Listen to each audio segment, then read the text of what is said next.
Hey, I'm Devin, and you're watching Machine Embroidery for Beginners, which is a video series from Husqvarna Viking that's going to cover all the basic stuff you need to get up and running machine embroidering.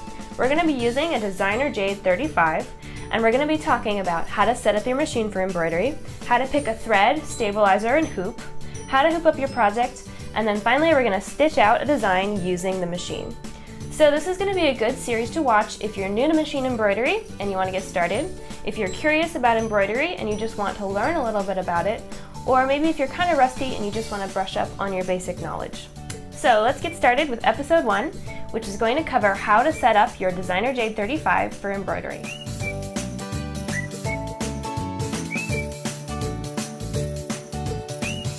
First things first, we have to take the cover off of our machine. The Designer Jade comes with this really cool integrated cover storage compartment combo unit, so we want to take that off first.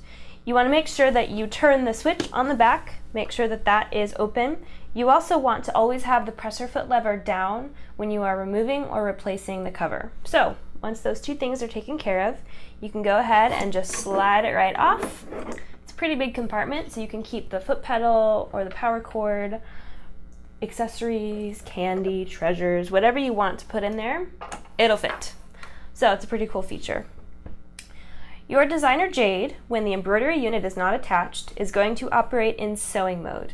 This means it's going to operate just like any other computerized Husqvarna Viking sewing machine. When you're ready to go into embroidery mode, you're going to attach the embroidery unit. So this is the embroidery unit. There's the embroidery plug, so this part is going to snap into the machine, and this is how the embroidery unit communicates with the machine. The embroidery arm is the big rectangular piece on the top, so this is going to move back and forth as you embroider, and it's going to be part of how the machine controls the design. There's the hoop attachment, which is on the embroidery arm. This is where the hoop snaps into place, and this also moves around as you embroider, again, so that the machine can control the design. The embroidery unit release button is underneath the short end of the embroidery unit, so when you're ready to take it off, you want to reach under it, grab it and squeeze it, and then you'll be able to slide the embroidery unit right off. To attach the embroidery unit, first we're going to take off the accessory tray on the machine. So we're going to reach under, just slide it right off, set it aside.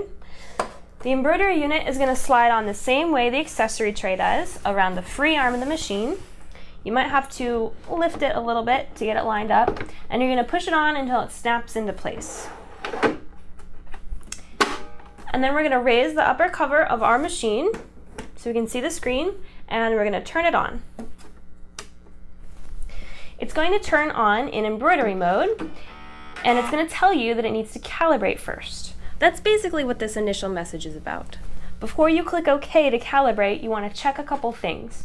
You want to make sure there's no hoop attached. You want to make sure that the presser foot is up.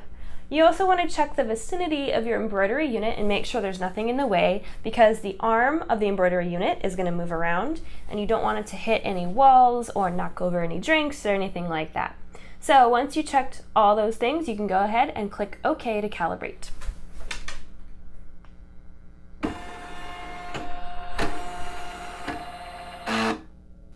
Our embroidery unit is attached, so now it's time to take care of the presser foot.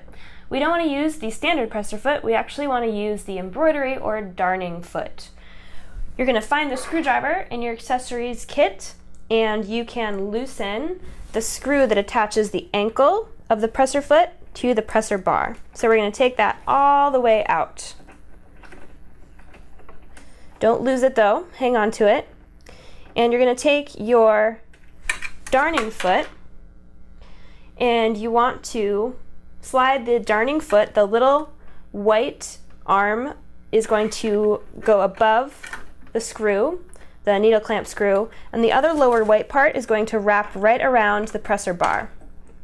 And then you want to make sure that the hole in the white part of the darning foot is lined up with the hole in the presser bar. You'll put the screw back in there and screw it back in. And once you get started, you can finish tightening it with your screwdriver, and then your foot is all changed and ready to go. Next thing to take care of is the needle. You want to use an embroidery needle. Embroidery needles are special.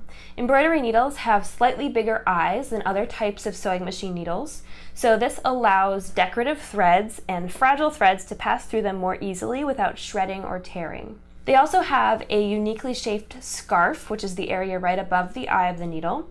This also helps pass decorative and fragile threads more easily through the eye of the needle without shredding or breaking. Just like any sewing, you want to choose the size of your needle based on the fabric you're sewing, so a heavier weight fabric can get a larger size needle, and vice versa, lighter weight, smaller needle. And also, just like regular sewing, every couple projects you want to make sure you toss your needle and put in a nice fresh one. Your designer jade also comes with a USB stick. This USB stick is preloaded with 70 embroidery designs and 1 embroidery font. There's also a PDF on there that you can browse through and look at all your embroidery designs and choose them that way. These files are also backed up and available for download on the Husqvarna Viking website in case you lose your USB stick or anything else happens to it. But to put your USB stick in your machine, you're going to look at the side of your machine. There's a USB port right above the power cord inputs. There's nothing too special about it. It's just like a computer. You're going to put the USB drive right in the USB port. So we've attached our embroidery unit and calibrated our machine. We changed our presser foot to our darning foot or embroidery foot. We made sure that we have an embroidery needle in our machine, and we also put in our USB stick. So now machine-wise, you're set up and ready to start embroidering, but there's a couple more things we have to go over first. So make sure you catch the next episode where we talk about thread and how to pick a thread for your embroidery project.